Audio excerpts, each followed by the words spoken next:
नमस्कार विद्यार्थी मित्रांनो, पुन्हा एकदा स्वागत आहे तुमचं आपल्या यूट्यूब चॅनलमध्ये.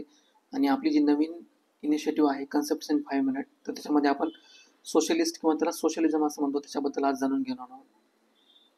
या ठिकाणी आपल्या टेलिग्राम चॅनलची लिंक प्रोव्हाइड केलेली आहे, तर तुम्ही या ठिकाणी आपले पीडीएफ्स अवेलेबल होतील. ठीक आहे. तर बेसिकली पहिल्यांदा डेफिनेशन बघूया. तर ही सोशलिझम किंवा सोशलिस्ट ही काय एक फिलॉसॉफी आहे ज्याच्यामध्ये पॉलिटिकल, सोशल आणि इकॉनॉमिक फिलॉसॉफी आणि याच्यामध्ये डिफरंट रेंज ऑफ आयडिओलॉजीज असतात. म्हणजे फॉर एक्झाम्पल डेमोक्रॅटिक असेल, फॅबियन असेल, रिव्होल्युशनरी किंवा मार्केट सोशलिझम. आणि यांचं एम काय असतं की promoting social and economic justice, reducing inequalities and fostering more equitable distribution of the wealth and resources. म्हणजे बेसिकली ह्या चित्रामध्ये जे दिसतं की इथं काय आहे की इनइक्वॅलिटी आहे रिसोर्सच्या बाबतीमध्ये, तर हे काय करतं की जे इक्विटेबल डिस्ट्रीब्युशन ऑफ रिसोर्सेस करतं. ठीक आहे. म्हणजे हॅव नॉट आणि हा जो क्लास आहे हॅव्स, यांच्यामध्ये काय आहे इनइक्वॅलिटी जी आहे base on the basis of resource availability, तर हे काय करतं ही रिसोर्स अवेलेबिलिटी दूर करतं with equitable distribution of wealth आणि रिसोर्सेस. त्यालाच काय म्हणतात सोशलिझम असं म्हणतात. ठीक आहे.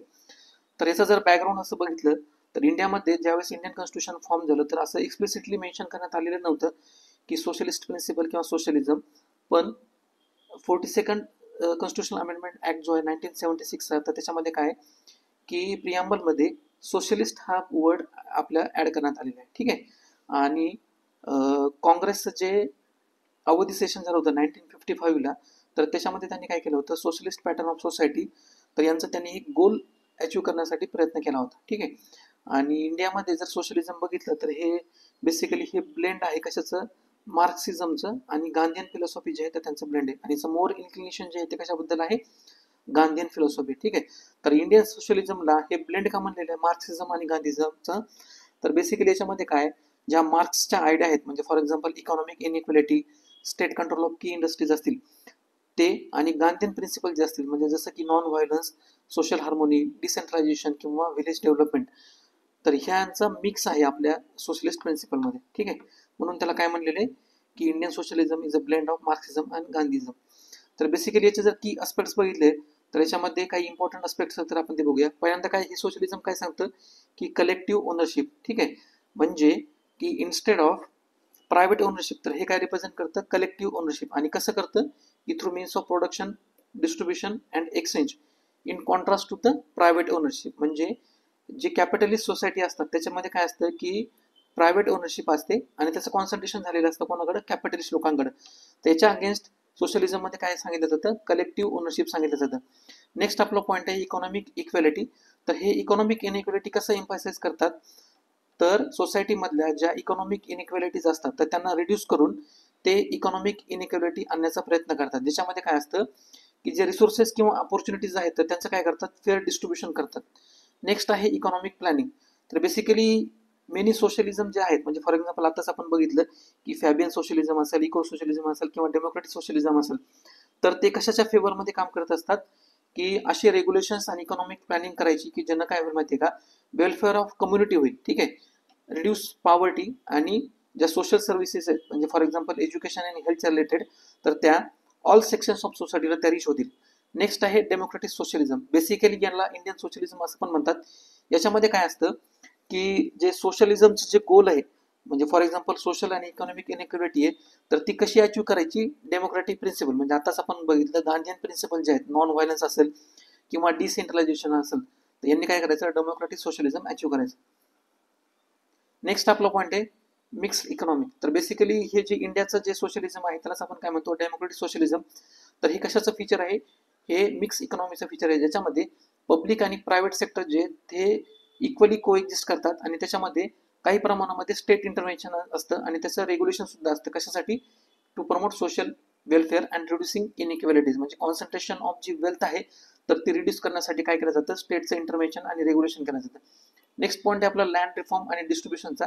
तर याच्यामध्ये काय केलं जातं की जे लार्ज लँड ओनर्स आहेत त्यांच्याकडनं काय केलं जातं लँडलेस लेबरला रिडिस्ट्रीब्युशन केलं जातं लँड्स. ठीक आहे. नेक्स्ट आहे सोशल वेलफेअर. तर हे सोशल वेलफेअर कसं प्रोव्हाइड करतात ज्या सोशल सर्व्हिसेस असतात म्हणजे फॉर एक्झाम्पल हेल्थ केअर असेल म्हणजे गव्हर्नमेंटच्या ज्या स्कीम आहेत health care related, education related किंवा सोशल सिक्युरिटी रिलेटेड ज्या मार्जिनलाइज कम्युनिटीला प्रोव्हाइड करतात, तर हे सोशल वेलफेअर थ्रू स्कीम्स. तर यानं सुद्धा काय होतं सोशलिझमचं प्रिन्सिपल आपण इम्प्लिमेंट करतो. नेक्स्ट आहे तर हे बेसिकली सोशलिझम जे आहे ना हे काय करतं, हे कॅपिटलिझमचं क्रिटिसिझम करतं. म्हणजे कॅपिटलिझममध्ये जनरली काय होतं, कॉन्सन्ट्रेशन ऑफ वेल्थ होतं पर्टिक्युलरली एका सेक्शन ऑफ सोसायटीकडे, आणि याच्यामध्ये काय होतं क्लास डिवाइड तयार होतो, एक रिच क्लास आणि दुसरा एक पुअर क्लास असतो. नंतर दुसरा एक पॉईंट आहे त्याच्यामध्ये एक्सप्लॉटेशन ऑफ वर्कर्स होतं थ्रू कॅपिटलिस्ट सोसायटी. आणि तिसरं काय की हे कॅपिटलिझममध्ये एन्व्हायरमेंटल डिग्रेडेशन सुद्धा होतं. त्याच्यामुळं काय करतं, हे सोशलिझम जे आहे यांचं क्रिटिसिझम करतं. नेक्स्ट आहे डिफरंट टाइप्स ऑफ सोशलिझम. तर बेसिकली जे इम्पॉर्टंट टाइप्स आहेत ते आपण बघूया. पहिलं आहे कम्युनिस्टिक सोशलिझम, त्यालाच काय म्हणतात स्टेट सोशलिझम असं म्हणतात. तर यांचा मेन एम काय असतो की nationalisation of all the properties किंवा रिसोर्सेस जे प्रोडक्शन अँड डिस्ट्रीब्युशनचे, तर त्यांचं नॅशनलायझेशन करायचं, ठीक आहे, आणि abolition of the private property. Next आहे डेमोक्रेटिक सोशलिझम, त्यालाच इंडियन सोशलिझम असं म्हणतात, ज्यामध्ये मिक्स इकॉनॉमी म्हणजे private sector plus public sector या दोघंही इक्वली कोएक्झिस्ट करतात. आणि त्यांचं एम काय, ending poverty, ignorance, disease and inequality of opportunity in the society. Next आहे लिबर्टेरियझम किंवा त्याला लिबर्टेरियन सोशलिझम असं पण म्हणतात. तर बेसिकली याच्यामध्ये काय आहे की कॉम्बिनेशन ऑफ प्रिन्सिपल आहेत, म्हणजे लिबर्टेरियमचे प्रिन्सिपल प्लस सोशलिस्टिक आयडियल जे, तर यांचं कॉम्बिनेशन आहे.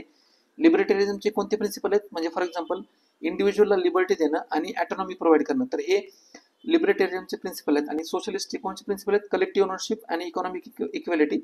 यांचा बेसिक जो कल असतो तर हा इंडिव्हिज्युअल लिबर्टी आणि ऑटोनॉमीकडे असतो, ठीक आहे. आणि नेक्स्ट आहे फॅबियन सोशलिझम. बेसिकली फॅबियन म्हणजे काय की जे ब्रिटनमध्ये सोसायटी फॉर्म करण्यात आली त्याला फॅबियन सोसायटी असं म्हणतात.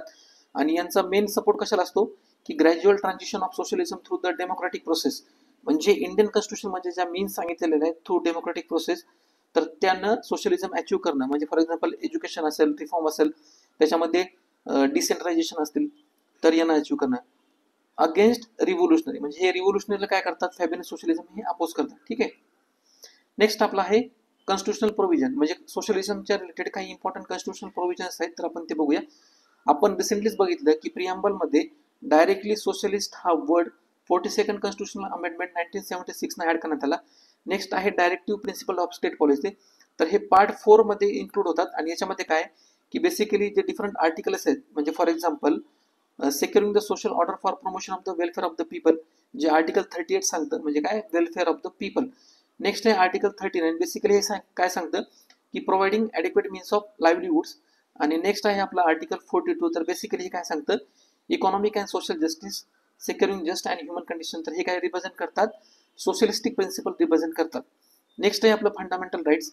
पार्ट 3 मध्ये जे फंडामेंटल राईट्स येतात तर त्याच्यामध्ये आर्टिकल 14 जे राईट टू इक्वॅलिटी, त्याच्यानंतर article 15 prohibition of discriminations on the ground of religion, race, caste, sex and place of birth.